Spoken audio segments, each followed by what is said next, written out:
Hello, welcome to Terry's Demo. Today I will be showing you how to paint a simple seascape in watercolour. So this is the seascape that I painted some time ago, and this is the one I'm going to demonstrate today.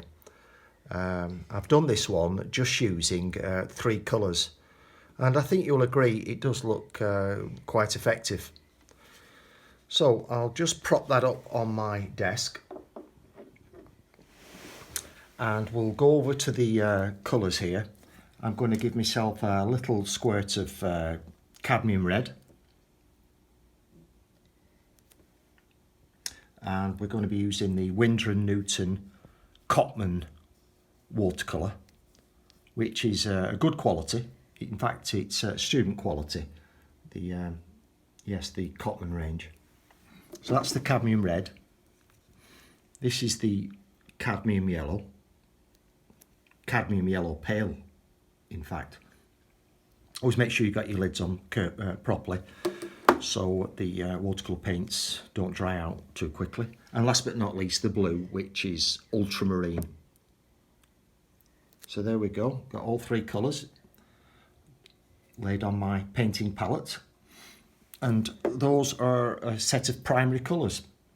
You can choose any set of primary colours you wish.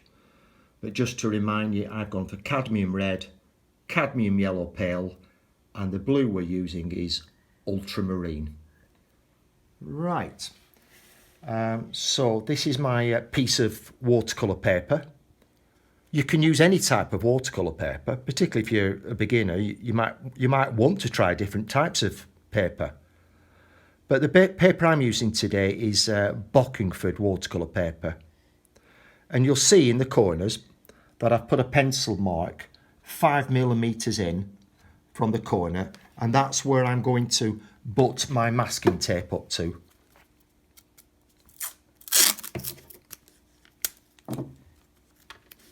So put that right up to those light pencil marks that I've put on.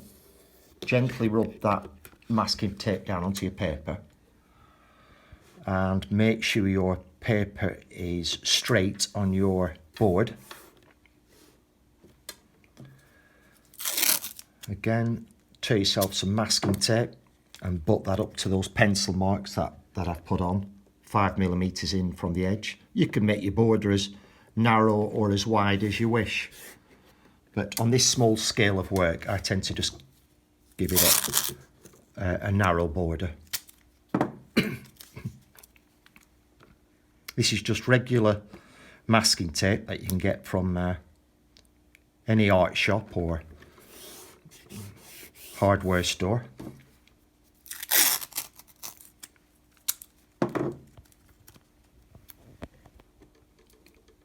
Once you've taped up your paper, you're ready to make a start.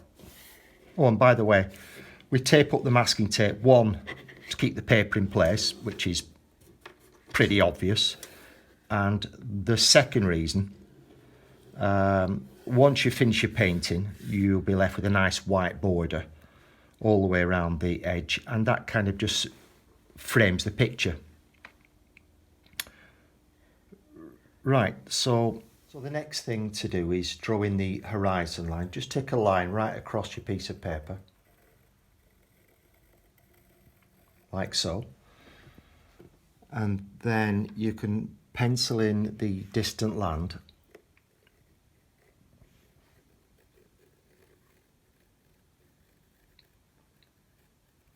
Like so.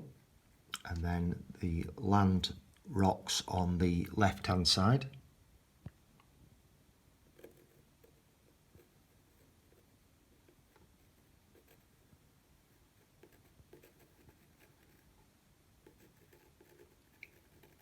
Like so.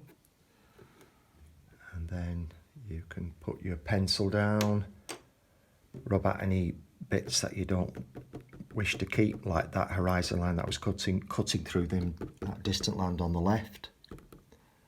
And then pick up your large brush. This is a Hake brush. Dip that into your water jar.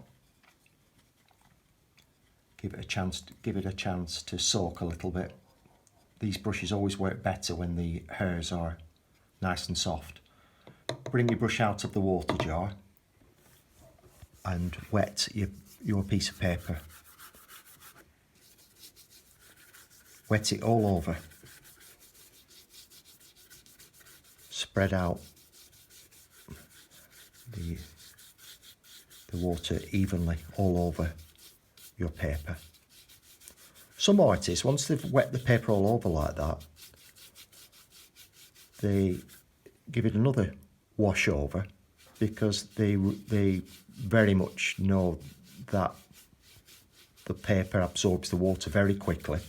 So just by going over a second time like that, it just keeps the paper a wee bit damper for longer. And then go over to the colours. And you can start off with your cadmium yellow. Pick up a reasonable amount and add a touch of red to the yellow to make the yellow a little bit warmer. And take that across, right across the paper there, like so.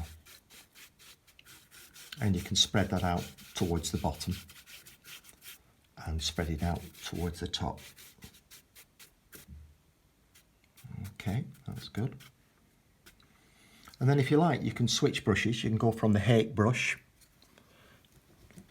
to the round brush. We'll just rinse that out first. Lay that down on the table and pick up the round brush. Pick up some more of the cadmium yellow. Add a touch of cadmium red. Get that colour all over your brush, and then take that up along the middle area of your piece of paper.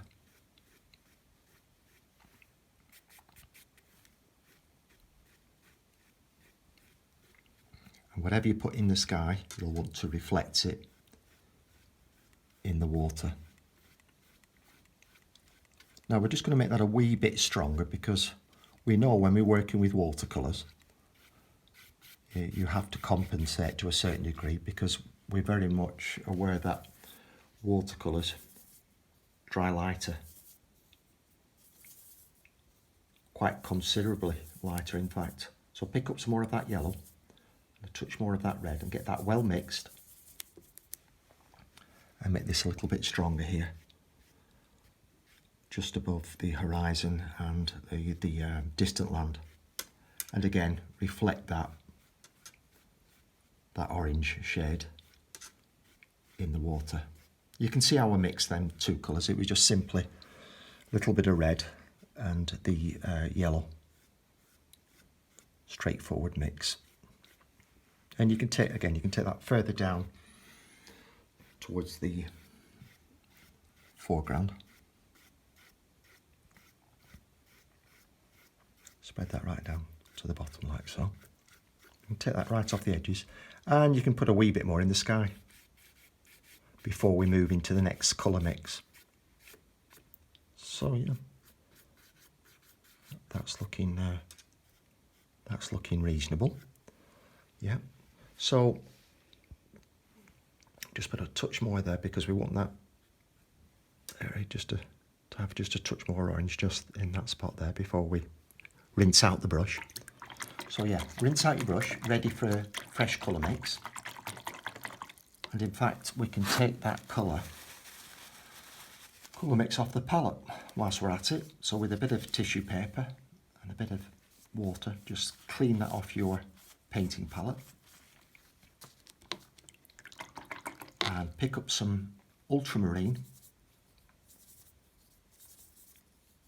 and add a little bit of red. Take that across the top of your paper. We'll just add a wee bit more blue to that mix. And a wee bit more. That's it. And then we'll come back to the picture. Take that right across the top. And just work your way down.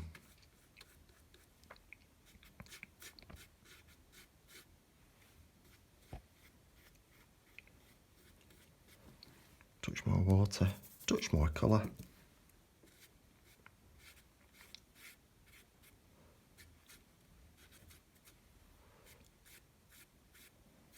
So you can see the colour's much stronger towards the top of the paper, and as we come further down, as you have less colour in your brush, and with a little bit more of a gentle touch, you'll find the tone is just right in creating good depth to your sky. Don't overwork it. And that is looking reasonably effective. Now once you've done that, you can pick up some more colour, some more of that lovely blue, ultramarine, very, very popular blue amongst painters, and again add some cadmium red,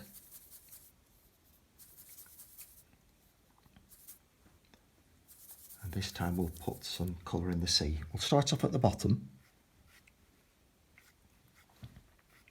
and you can put that colour, you can go over the masking tape at the bottom and take the colour right over the edges of the masking tape.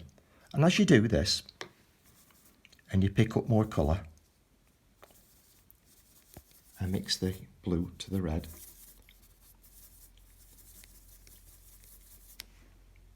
as you do this, put a little bit of a wave in your brush stroke. And it just helps to give a little bit of movement in the water. It looks a little bit more natural. And don't forget, this is going to dry noticeably lighter. By the time it's dried, it will be just right.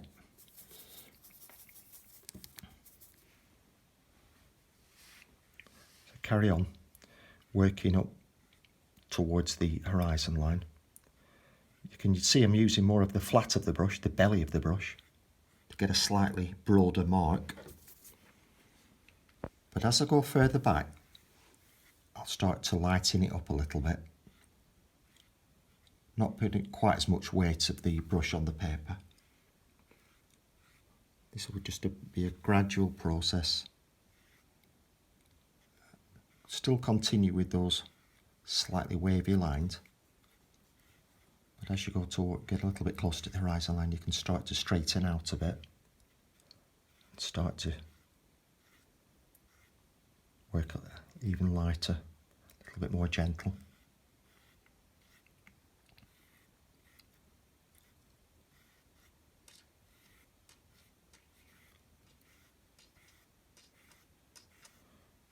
And you can see that the colour is getting a little less intense.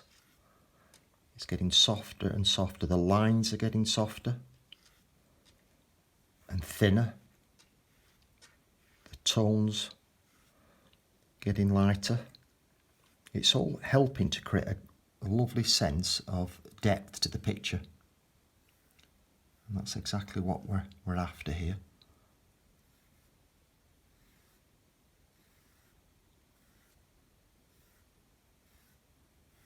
Very gentle touch. And if you're not naturally light-handed, well, you'll just have to practice and practice and practice, just like I did. Okay. Now we've got the sky in and the sea in, we want to put the distant land into the picture. So again, go into the water jar, pick up some more of the ultramarine, add some red, get that well mixed, and this time we'll add a little bit of yellow to the mix.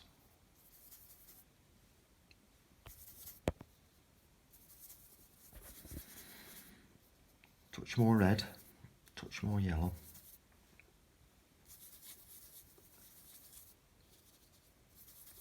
Right, now that's leaning towards more of a grey shade, and that's kind of really what I'm after. So I'll go back to the, we'll make a start on the land.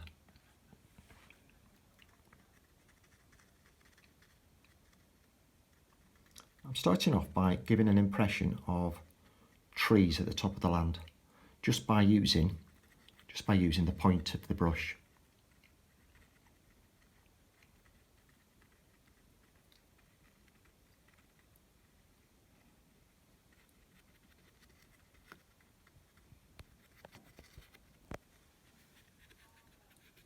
And then you can start filling in a little bit.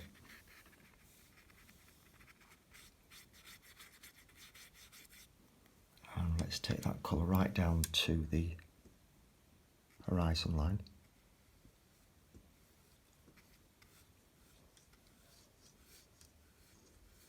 Yeah.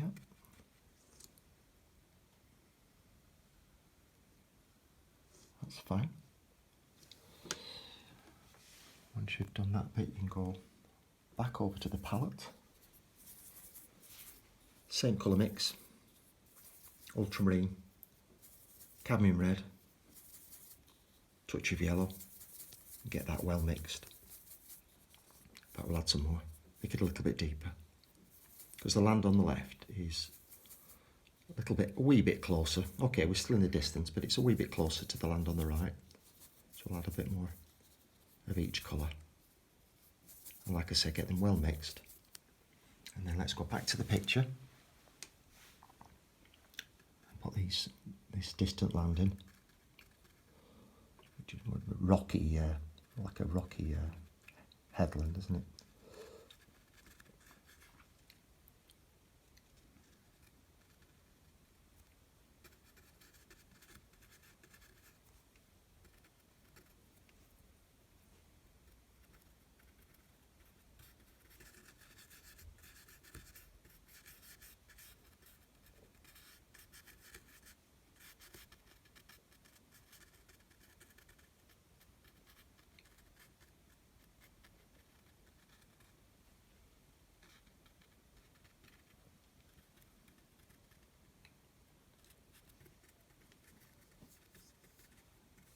That's all right.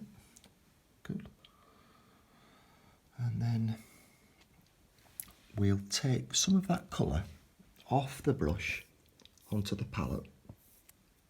We don't need all that much colour in the brush for the next job, which is putting in the boat.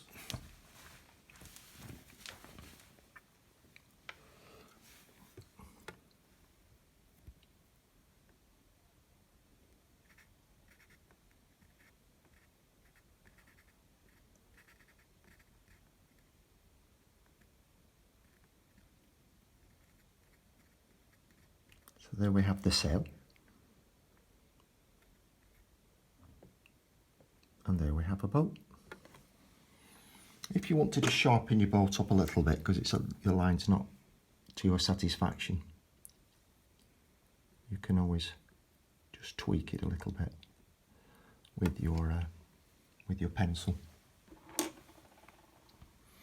And if you want to put an extra boat in, just rinse out your brush to a certain degree, take off the excess colour, sweep your brush across the palette, bringing the hairs of the brush to a nice point, and then let's put a distant boat in.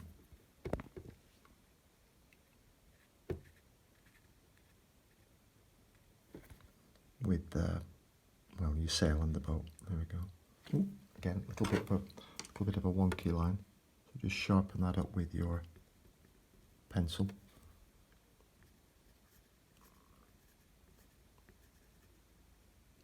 And in fact, you can put a little bit of reflection in the water. Always a nice touch. Just a little bit of reflection like that. You can do that with a pencil or the brush, it's entirely up to you. And you can finish off by shortening up the sail, if necessary, with the point of your pencil. Whilst the paintwork's still wet, you can move it along with the point of your pencil. There we go. Right, so There we have it. Now let me show you how that looks with the masking tape off. This grubby masking tape. And you can see we've got a nice light white border, which kind of just gives you an idea of what your picture would look like in a mount. When you do take your tape off, take it off nice and easy. You wouldn't want to yank it off and rip your painting. And there we go, another Seascape. Thank you very much.